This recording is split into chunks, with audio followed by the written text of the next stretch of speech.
Today on the program, our focus is on creating awareness on how to strategically prevent and control this fever. First, let's go on the short break. Let's Talk Health. We'll be back in a moment.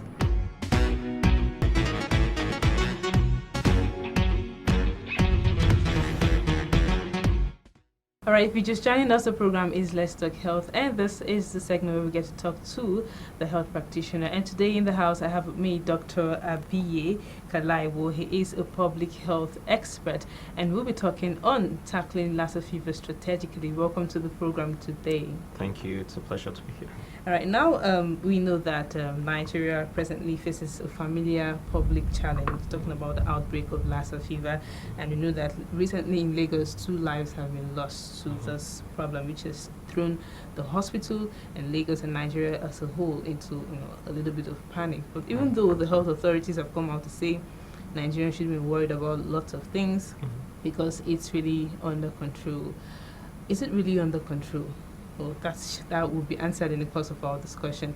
But first, let's start with you enlightening the public on Lassa fever. When we say Lassa fever, what do we really mean? What are the symptoms? How do people get infected? How do we contact it, and all of that? Okay, thank you so very much. I think one thing that people really don't know is that Lassa is actually the name of a town in Borno State. Just south of the Lake Chad in the Yetseram Valley, River Valley. So there's a town there called Lassa, and in 1969, 2 missionary nurses were, had Lassa fever and died from the, so in Nigeria, that's essentially the origin of Lassa fever. And although in places like Sierra Leone in the 1950s, cases of Lassa fever had been identified, but I believe at that time it didn't go by the name Lassa fever. It was just one of those fevers that people could not really identify. Now, Lassa fever is a viral hemorrhagic fever, and what that means is that it's caused by a virus. Viruses are smaller than bacteria, and it causes the sufferer to hemorrhage, and hemorrhage basically means bleeding. So the virus essentially punches holes in your blood vessels and eventually punches holes in your blood vessels, and then you begin to bleed from different parts of the body. And death is usually a result of massive loss of body fluids or blood into different cavities of the body or even outside. So that's what Lassa fever is. Here in Nigeria, we usually experience epidemics sometime from November, December into January, which basically coincides with our dry season. And the interesting thing about Lassa fever is that it mimics malaria in so many ways, and that's one of the reasons why I'm a very strong advocate against people self-medicating. Yeah, that's really a big problem in Nigeria. It's a big problem. You notice in a place like Abuja, there are pharmacies on practically every street, and pharmacy is a big business, which really is not bad in itself. But I think people need to understand that every fever is not just malaria. It's not just malaria. So if someone gets infected or comes in contact with Lassa fever, in 80% of cases, some people say 70, there might be no symptoms, so the person will not even know that he has Lassa fever. But that's a big problem, actually. Yes, that's a big problem because in that interval you may even be able to transmit it to someone else. But in about 20% of people, they come down with the disease, and it can be fatal in a number of instances. Usually, so someone gets infected, it will take about 1 to 2 weeks before the person begins to come down with symptoms. And usually you would have things like fever, you have things like pain in the muscles. The person will feel unwell, just basically feel like he or she's having malaria. And you have things like backache and even headaches, and then gradually it progresses. The person begins to develop what we call oropharyngitis, as sore throat. Okay. Wow. So again, sore throat is not just... These are just common symptoms with any other very fever. common symptoms, and that's the danger. Yeah, it's actually a problem. Sorry to cut you short. Yes, It's sure. actually a problem because, presenting these symptoms now, probably I go to the hospital and I tell the doctor I have fever, body ache. The first test the doctor will prescribe malaria, typhoid probably. Right. So how do you get the health practitioners to really know that, okay, this could be something else, not the normal malaria? How is it possible to just detect Lassa fever, on getting into the hospital firsthand? Okay, great. So I would say that there's no silver bullet approach to solving that problem. It starts from, of course, making sure that anytime, we know when the epidemics, the cases in Lagos was just what I would say, I wouldn't call that an epidemic, but wait till like November, December, January, you're going to hear of so many people, different parts of the country, different states having this kind of thing. So just before that period, I think we can also increase, do like refresher trainings for the doctors, and not just the doctors, the nurses, down to the pharmacists, to the community health extension workers, everyone in the healthcare, providing healthcare services. There's also a place for, Nigerians generally, letting them know that all fevers are not just malaria, and having them, because it's one thing for you to have the doctors and the nurses and the pharmacists informed and ready, waiting to handle cases. It's another thing for these people to actually come into the hospitals or the health facilities. So that's a place of awareness now. That's where awareness and public health education comes in. I like to use the word education and not awareness, because I feel that awareness, tones down the amount of information that, should be given to people. Yes, you should give people complete information, really. So we can get the doctors aware, and also make sure that they are prepared, and also to make sure that the drugs are available.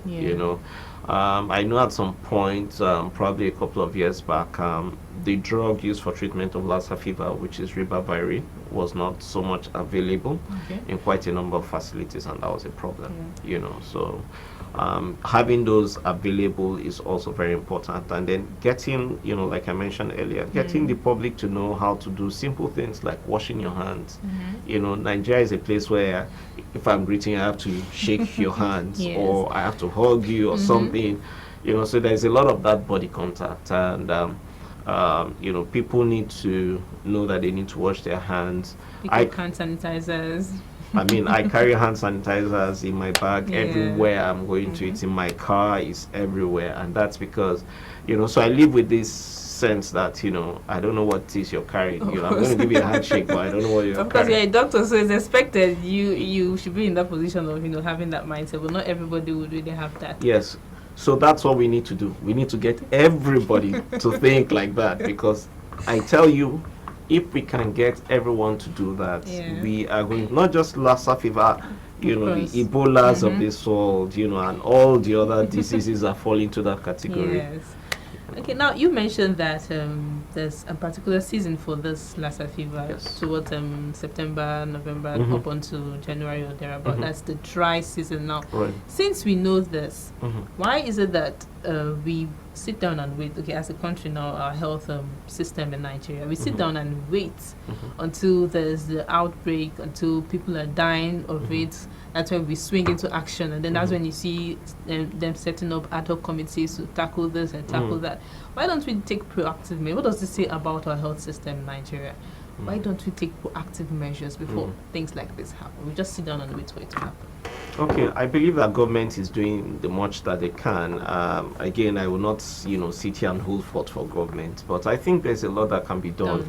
A couple of years back, I think this was like 2 years ago, there was a very bad Lassa fever outbreak, and I remember then people were calling me from everywhere, what should I do? I remember as early as 4:30 a.m., You know, people were calling, you know, my phone to say, what can we do? What can we do? And I said, see.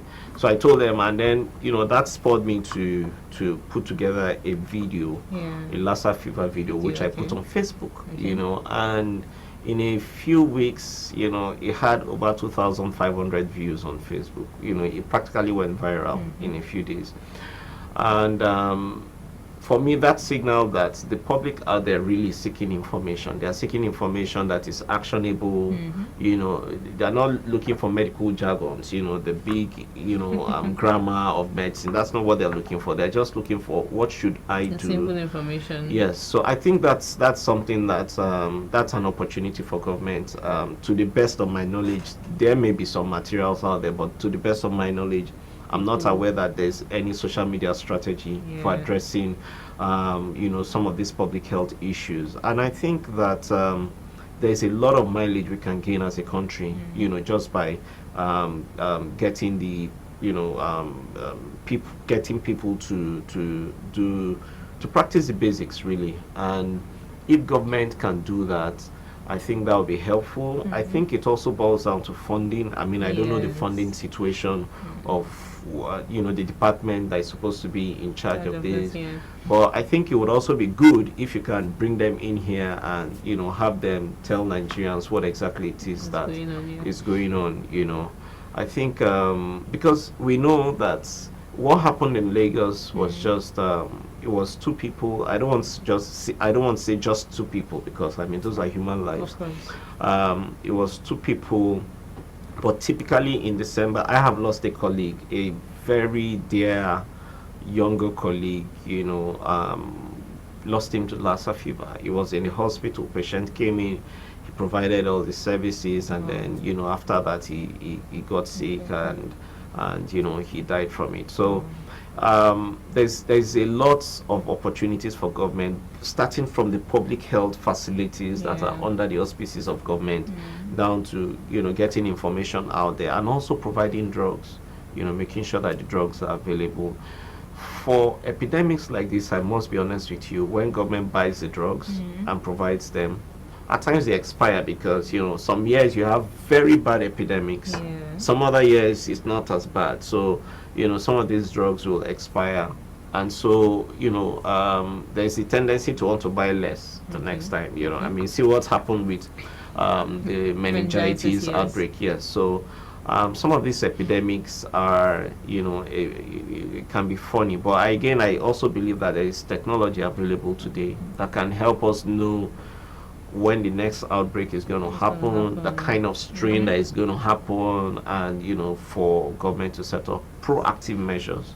So if we do some of these things before, say, November, I tell you that we will to tackle whatever is coming. We will be. Actually, it's not rocket science. It is not rocket science. One last thing I want to quickly mention is the role of rats. You know, Lassa fever. I was going there actually. Yes, Lassa fever is a vector-borne disease, and the issue here is rats. You know, and the species of rats implicated here is the multi-mammate rats. So how you will identify them physically is that the length of the tail is almost the length of the rest of the body. Oh, it's long. Yes, it's very long. So, and they're usually small. They're not the big, huge rats. Yes.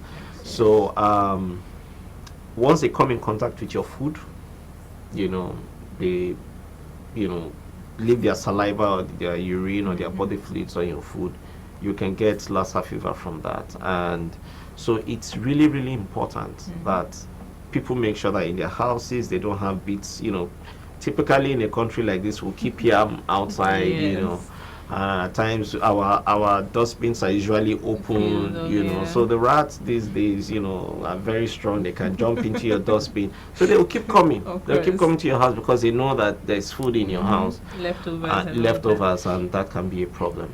You know. So the basic thing is keeping the environment clean. Keeping the environment clean. All right, now let's look at the response of Nigerians. You said that education is one major factor, but people don't really know what to do. But how can we really drum it into the ears of Nigerians that this is something that we should take seriously. Like when Ebola came out in 2014, everybody took it seriously, right? Because they saw the outcome, they saw people, the symptoms. It was actually very scary. Right, so right. everyone was going about with the hand sanitizer. Everyone was scared of touching the next person. Sure. How can we really, put that sense or put that awareness back in Nigerians that this is also something that we should treat seriously, so that it doesn't, take a very, very high toll on the country? Fantastic. And I'm going to take the very first shot at doing something. Nigerians, Lassa fever kills. It kills. There's a way you get infected, you're going to die. So please, personal hygiene is very important. Environmental hygiene is extremely important. I cannot overemphasize that. Please make sure that you keep your houses clean so that rats don't come in. If you can keep cats, please keep cats so that the cats can drive those rats away, but make sure that rats don't come around your houses. Now, having said that, like I said, personal hygiene, making sure that hand sanitizers, you have hand sanitizers on you, and then washing your hands regularly. That is the most basic thing. So I've come into the studio, I've met a few people, I'm going to get back into my car. As I'm going back into my car, I'm going to put on some hand sanitizer because I've touched doorknobs, I've, shook people's hands, I have, touched quite a number of things, and I really don't know who it is. I'm not saying, anything's going on here, but, just to be safe. Yeah, so that mindset needs to be in every Nigerian. If you cannot afford hand sanitizers, please just wash your hands regularly. Yes, at a minimum, please make sure that you use water. Even if you don't have soap, use water, and make sure that you maintain personal. And the funny thing is, a lot of these things I'm saying are very simple things, which takes me to another point of looking at structural interventions to some of these things. I know back then we used to do health education in school. I don't know to what extent that is still entrenched. I believe that our educational system should respond to our challenges as a country. So to what extent are we ensuring that children understand the arts of washing their hands, and making sure that when they are done eating, they wash their plates and keep the kitchen clean and all those things. Those are the little things that really matter. So if we're able to get Nigerians to be aware, I see Lassa fever kills. Even if it doesn't kill, it can cause some permanent irreversible damages in the body. Yes. What's actually the incubation period if one gets infected? So it can vary from 7 to 18 days. Okay. So before you even begin to come down with the first symptom, can take like up to 2 weeks. Okay. That's enough time for you to even spread it to someone else. Yes. Okay. Now you mentioned something earlier that you lost a colleague to this. That this is talking about the hurt workers. Yes. Now, is there anything that's supposed to be done? Any information they're supposed to have in knowing how to tackle these cases so that they don't get infected? What are those things that they're supposed to do? So there are so many things that can lead to those kinds of things. If you go to a typical hospital, the doctor has worked, is on call, is walking through the night, seeing this patient, is exhausted, and so on. And at times, somebody I have had, a case where a woman was came in, she gave birth. We had to give her an episiotomy, and I had to suture her, and she had, an infectious disease, and in the course of suturing her, blood got into my eyes, So I think it starts with the facility providing what is called personal protective equipment, the goggles and all the other things, making sure that they are available. And not just making sure that they are available, but making sure that there are policies within those hospitals that will, require people to use them. And if you don't use them, sanctions are, rolled out against you, to make sure that there's a repercussion for not using those kinds of things. Like that, we'll be able to get healthcare workers, protected. And then secondly, to ensure that just before the outbreak of the epidemic, we can get to do refresher trainings for doctors, nurses, pharmacists, just to, they know these things. I'm a doctor, I've practiced for many years, and I can tell you that you know something, but when you've been on your feet from morning till evening, you're tired, there's a way that the tiredness basically overshadows the basic things that you know. Yes. And there's also the role of job aids, For instance, if I'm working in the emergency room as a doctor, I should have, posters or something or job aids there that remind me that, see, you need to wash your hands. How many times have you washed your hands today? Yes, all those things are important and they really help. All right, finally for me, the federal government just saw on the news that the federal government is set to establish an international reference bar sources center for treatment of Lassa fever in Abuja. International what? International reference bar sources center for treatment of Lassa fever in Abuja. Okay. What do you make of this? It's being in Abuja and not in any other states. Yeah, so I think that's a good step in the right direction for a number of reasons. One, Abuja is central, and a lot of, if it's going to be an international center, a lot of international bodies have their headquarters here. So there's the engagement component of things, making sure that it's strategically positioned for engagement.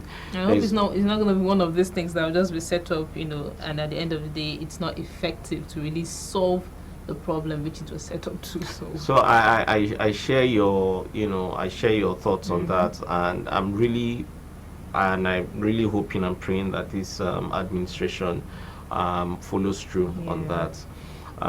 Everything rises and falls on the crest of leadership. I believe that for the minister to have moved forward in that direction with this issue, it's a priority for him, and I want to believe that he's going to follow through on his words. And then again, just to mention that I think it's also important because Lassa fever is something that occurs in this part of the world. So we should have the research information to share with the rest of the world. We should be the ones trying to find out more about our problems and how to solve them and so on. So I think it's a good one. Yes, it's a good one. But again, I would also encourage government to fund it adequately. Yes, that's also a key problem. Fund it adequately and also make sure that they get the best hands available in the country to work on it. All right. Thank you so much, Dr. Abiye Kalaiwo, for coming on the program. Today, so much enlightenment, and I hope the public, the viewers, have really learned what they ought to learn. Wash your hands, use a hand sanitizer, be very, very conscious about your health. Lassa fever kills. I didn't know that it was actually a hemorrhagic fever up until today, that you can bleed from it and die from the bleeding. That's a very, very key information. Thank you so much for coming on the show. Pleasure is mine. And with that, we wrap up this week's episode. Don't forget to spread the message from the program today. Lassa fever is still with us and is still killing people. Till I see you next week, stay healthy and stay alive.